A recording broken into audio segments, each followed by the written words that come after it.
أعوذ بالله من الشيطان الرجيم بسم الله الرحمن الرحيم ألم تر إلى ربك كيف مد الظل ولو شاء لجعله ساكنا ثم جعلنا الشمس عليه دليلا ثم قبضناه إلينا قبضا يسيرا وهو الذي جعل لكم الليل لباسا والنوم سباتا وجعل النهار نشورا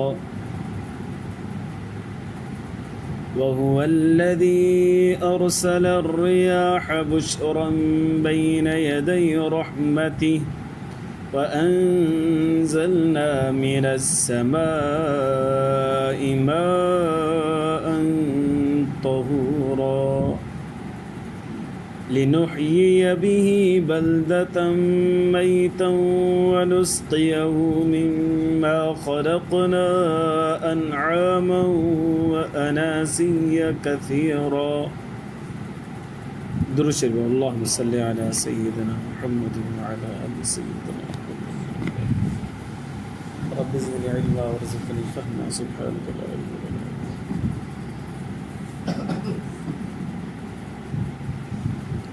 मुझे मुअज़्ज़ज़ मोहतरम मुकर्रम मुजाहिद मुवाहिद भाइरों दोस्तों बुज़ुर्गों, सूरत फ़ुरक़ान जो कुछ आयतूं उन्हीं सिपारे में तिलावत कई उन आयतुनि जे अंदरि अल्लाह तबारक व तआला पंहिंजी कुदरत कामिला जो ज़िक्र फरमायो आहे। इरशाद बारी ताला अलम तर इला रब्बिक कैफ़ मद्द ज़िल्ल, छा तव्हां अल्लाह जी कुदरत खे नथा ॾिसो त अल्लाह साईं कीअं पाछे खे ड्रिगो करे थो पियो। पाछो छांवरो उनखे अल्लाह तबारक व तआला कीअं ड्रिगो करे थो। वलौ शाअ लजअलहु साकिना, जेकॾहिं अल्लाह साईं चाहे हा त उनखे रोके रखे त रोके रखे सघे थो। सिज जीअं उभरंदो आहे त हर शइ जेका बीठल हूंदी आहे उनजो पाछो ठही ईंदो आहे। पोइ जीअं ई सिजो मथे थींदो वेंदो आहे तीअं हू पाछो ड्रिगो थींदो वेंदो आहे। इहा पहिरीं हदि हूंदी आहे, पोइ हिकिड़ी हदि अहिड़ी ईंदी आहे जो आहिस्ता आहिस्ता वरी उहो पाछो जेको आहे पोइ थिए हटंदो आहे। जीअं सिज सफ़ाई मथां ईंदो वेंदो वरी पोइ ईंदो। अल्लाह साईं फरमाए थो इहा मुंहिंजी कुदरत कामिल आहे, मां इहो कयां थो पियो। अलम तर इला रब्बिक कैफ़ मद्द ज़िल्ल, छा तव्हां नथा ॾिसो अल्लाह जी रब जी कुदरत जी तरफ़ कीअं हू ड्रिगो करे थो पियो छांवरे खे। वलौ शाअ, जेकॾहिं चाहे हा त लजअलहु साकिना, उनखे उते बीहारे त बीहारे सघे थो। बीर जे नबी करीम सल्लल्लाहु अलैहि वसल्लम जन हज़रत अली रज़ी अल्लाह ताला अन्हु जन जे हिनखे छा चइबो सथर ते गोॾे मुबारक ते आराम वियो तव्हांजो अची सिज ईअं लहणु शुरू थियो। हज़रत अली रज़ी अल्लाह जी असर नमाज़ अली साईं पढ़ी कोन हुई, अली साईं जी अखियुनि मां ॻोढ़ो हुयो।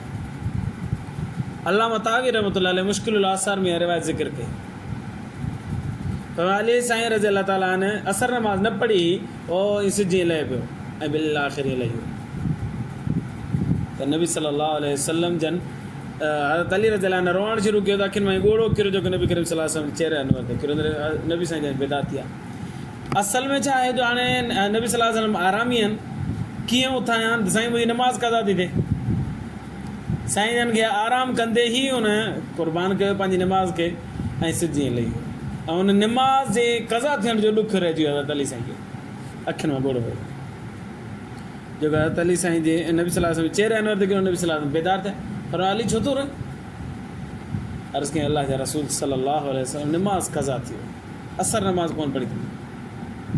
नबी करीम सल्लल्लाहु अलैहि वसल्लम हथ खयां अल्लाह सिज खे मोटाए, अली नमाज़ कोन पढ़ी। सिज थोरे वरी कनी ॿाहिरि कढी उथी वियो। दुआ क़बूल थी। नबी साईं फरमाया अली नमाज़ पढ़ी वठि, सिज मोटी आहे। हज़रत अली साईं नमाज़ पढ़ी असर जी, वरी सिज पंहिंजी जॻह ते हेठि लही। अल्लाह खे ताक़त आहे न, सिज खे रोके त रोके सघे थो। उहो अल्लाह साईं साॻे पाछे खे बि रोके त रोके सघे थो। अल्लाह साईं फरमायो अलम तर इला रब्बिक कैफ मद्द दिल, रब खे तव्हां कोन थो उनजी कुदरत खे ॾिसो कोन था कीअं थो डिघो करे पाछे खे। वलो शाह लजअलहु साकिना, जेकॾहिं चाहे न त उनखे बीहारणु चाहे त बीहारे सघे थो। तुम जअलना शम्स अलैहि दलीला, पोइ बणाई सिज खे उन मथां दलील, पाछो ॾिसी करे चवंदा हुआ सिज उभरी, भले सिज ॾिठो ई न हुजे, पाछे खे ॾिसंदा चवंदा हुआ पाछो वधंदो पियो अचे, सिज निकिता। सुम क़बज़नाहु इलैना क़ब्ज़न यसीरा, पोइ असां हुनखे छिकींदा आहियूं वापसि थोरो थोरो करे छिकणु। सिज जीअं मथे थींदो वेंदो, इहे पोइ हिते थींदो वेंदो, मथे थींदो वेंदो, पोइ हिते थींदो, बिला आख़िर सिज हुन जॻह जे मथां बिल्कुलु अची वेंदो त पाछो बिल्कुलु गुम थी वेंदो। बिल्कुलु 12 बजे 12:30 बजे 1 बजे जंहिं महिल बिल्कुलु सिध में सिज अची वेंदो आहे त उते वरी काठी खुपे छॾींदासीं न त पोइ हुनजो पाछो नज़र ई कोन ईंदो। अल्लाह साईं फरमायो पोइ हिते आहिस्ता आहिस्ता असां छिकूं। स्कूल में असां पढ़ंदा हुआसीं, असांजो उस्तादु हूंदो, उन असांखे ॿुधायो त पाकिस्तान जो जेको टाइम आहे ॾींहं जा 12 जेके मुक़ररु कया विया आहिनि, उहो बलोचिस्तान जो शहर आहे चागी। चागी उहो शहर आहे पाकिस्तान जो उते तव्हां ईअं काठी खुपे छॾींदव न 12 बजे त हुनजो पाछो तव्हांखे नज़र ई कोन्हे बिल्कुलु। 12 बजे खां पहिरीं हिन पासे तव्हांखे पाछो नज़र ईंदो, सिज हिन पासे हूंदो, ऐं 12 थी वेंदा वरी वापसि सिज हिन, उनजो पाछो हिन पासे नज़र ईंदो। फिक्स 12 बजे जंहिं महिल थींदो तव्हां काठी सिधी खुपे छॾियो, उनजो पाछो नज़र ई कोन्हे। इहो टाइम उतां वरितलु आहे पाकिस्तान जो। हा हाणे 12 थी विया, उन खां पोइ 12:30, पोइ 1:30, पोइ 2:30 वग़ैरह वग़ैरह। त अल्लाह साईं फरमायो पोइ असां हुनखे आहिस्ता आहिस्ता पोइ सिज उभरंदो वेंदो ऐं पाछो पोइ हिते थींदो वेंदो। इहा अल्लाह जी कुदरत आहे। वहुव अल्लज़ी जअल लकुमुल लैल लिबासा, उहो अल्लाह आहे जंहिं तव्हांजे लाइ राति खे लिबास बणायो आहे। जीअं लिबास इंसान जे जिस्म खे ढके छॾे थो, अहिड़े नमूने सां राति इंसान जे सॼे ॾींहं जे कमनि कारनि खे ढके छॾे थो। लिखी सुम्ही पओ, आराम कयो, इहो लिबास आहे असां। वनौम सुबाता, ऐं तव्हांजे लाइ निंड ठाहीसूं तव्हांजे आराम करण जे लाइ। राति जो कमु सुम्हणु, जेको राति जो जागे थो पियो न उहो माना फितरत जे ख़िलाफ़ु अमल करे रहियो आहे। ॾींहं जो कमकार करिणो आहे, खाधो पीतो हे हो वठि पकड़े, इन करे राति जो को खाधो ई कोन्हे, पर असां बदकिस्मती सां राति जो खाधो असां हिकु बजे खाईंदा। अलाह सां राति ॾिनी आराम जे लाइ। ऐं जेको माण्हू सवेर सुम्हे थो वरी सवेर उथे थो पियो न, उहो ज़िंदगी में बीमारियुनि खां परे ई रहे थो पियो। ॾींहं जो घुमणु फिरणु खाधो पीतो सभु कुझु ॾींहं जो आहे। सिज लथो, इशा नमाज़ पढ़ी, हाणे सुम्ही पए, वरी अलाह सुबुह अची उथे फजर नमाज़ थिए, सिर्फ़ु राति उहो निंड में गुज़ारे, ॾींहं जो पंहिंजा मामूलात कंदो रहे, इहो बीमारियुनि खां परे रहंदो, फितरत जो अमल करे रहियो आहे। वजअलन नहार नुशूर, अलाह से फरमाए ॾींहुं असां तव्हांजे लाइ ठाहियोसीं घुमण फिरण जे लाइ। नुशूर निकिरण जी, जीअं ज़मीन मां कंहिं शइ निकिरंदी त हुनखे नुशूर छिको, मबऊस थियणु, निकिरणु। अलाह से फरमाए तव्हां घरनि मां, कोठियुनि मां, बंगलनि मां, माड़ियुनि मां निकिरी अचो, ॾींहुं तव्हांजे लाइ इन कम जे लाइ, राति तव्हांजे आराम जे लाइ सुम्हो। वहुव अल्लज़ी अरसल रियाह बुशरम बैन यदै रहमती, उहो ई अल्लाह आहे जेको मोकिले थो पियो हवाउनि खे ख़ुशख़बरी जे तौर ते पंहिंजी रहमत नाज़िल कंदे अवां जे मथां। पंज़लना मिनस समाए मान तहूरा, पोइ नाज़िल करे थो आसमान मां जा पाक पाणी। मींहुं जेको वसंदो आहे उहो झुड़ मां वसंदो आहे ऐं आसमान मां वसंदो आहे, झुड़ मां बादल मां वसंदो आहे। अलाह साईं फरमाए थो असां आसमान मां वसाईंदा आहियूं। उन छा मतिलबु आसमान मां अचे कोन? उन जवाबु इहो त अरबी जे अंदरि हर मथां ई शइ खे आसमान चयो था। इन करे अलाह तबारक व ताला क़ुर अरबी में आहे न त अरबी जे मुहावरे में नाज़िल थियो आहे। इन करे अलाह तबारक व ताला झुड़ खे बि आसमान सां ताबीर फरमायो। हालांकि आसमान में मींहुं थोरी वसंदो आहे, झुड़ में मींहुं वसंदो आहे।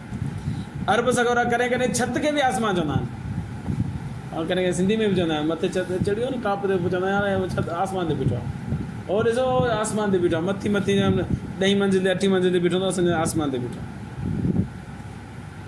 त अलाह साईं फरमाए की अच्छा कॾहिं कॾहिं जेको गर्मियुनि में मींहुं वसंदो आहे, हुन खां पहिरीं हिकिड़ी थधिड़ी हीर लॻंदी आहे, उनजो अलाह साईं ज़िक्र फरमाए थो त मां रहमत नाज़िल कंदे हिकिड़ी ख़ुशख़बरी जे तौर ते तव्हांजे लाइ थधिड़ी हीर हलाईंदो आहियां, उन खां मींहुं वसंदो आहे। उहो मींहुं पाक पाणी, हिते मान तहुर आहे, क़ुर शरीफ़ में ॿी जॻह ते आहे मान मुबारकन, बरकत वारो पाणी, मींहं जो पाणी पाक बि आहे, बरकत वारो बि आहे। इन करे तव्हां असांखे घुरिजे त उन खां मुस्तफ़ीद थियूं, उनखे मुस्तफ़ीद थिया फ़ाइदो वठूं। फ़ाइदो वठण जा ॿ तरीक़ा, या त उन में विझूं, इहो बि फ़ाइदे वठण जो हिकिड़ो तरीक़ो आहे, या त पोइ थांव रखी छॾियो की मथां जी जॻह ते उन में पाणी जमा थियो उहो पीजे, इहो बरकत वारो पाणी। अलाह साईं क़ुर में फरमाए छॾियो ॻाल्हि ख़तमु थी।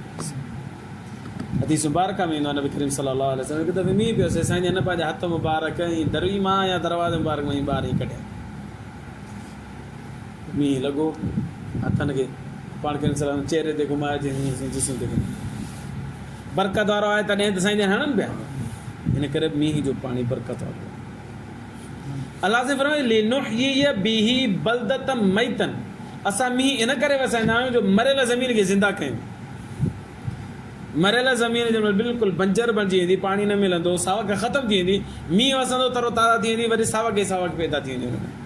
मरियल ज़मीन खे ज़िंदा कयूं था। व नुस्क़ियहु मिम्मा ख़लक़ना अनआमन, पोइ असां वरी पाणी पीआरियूं था, इहो किथे किथे दुबा पाणी जमा थी वेंदा आहिनि, पोइ असां इहो पाणी जानवरनि चौपाइनि खे पीआरियूं था पिया। व अनासी या कतीरा, उतां माण्हू को फ़ाइदो वठंदा, उते कई माण्हू पीअनि था। वलक़द सर्रफ़नाहु बैनहुम, पोइ इन मींहं खे माण्हुनि में असां तक़सीम था कयूं, किथे थोरो, किथे घणो, किथे अॼु, किथे सुभाणे, किथे हा, किथे न, किथे त एॾो जो माण्हू परेशान थी वञनि, किथे बिल्कुलु बि न, असां तक़सीम कयूं था। लियज़क्करू, तव्हां त नसीहत हासिलु कनि, अलाह त हुननि खे ॾिनो, असांखे न ॾिनो, त असां नसीहत हासिलु कयूं था, नेक बणिजूं था, निमाज़ बणिजूं। अलाह महिरबानी फरमा असांजे मथां मींहुं पहुचे। अलाह साईं तो असांखे ॾिनो, हुननि खे न ॾिनो, अलाह असां शुक्र अदा कयूं था, नसीहत हासिलु कयूं था, महिरबानी। पर फअबा अक्सर उन्नास इल्ला कुफूरा, अक्सर माण्हू ना शुक्र आहिनि, जिन खे मिले थो उहे बि ना शुक्र आहिनि, जंहिंखे नथो मिले उहे बि ना शुक्र आहिनि। अल्लाह खां दुआ आहे अल्लाह तबारक व तआला ईमान जी ज़िंदगी, ईमान ते मौत नसीब फरमाए। आख़िर दावाना अनिल हम्दुलिल्लाह।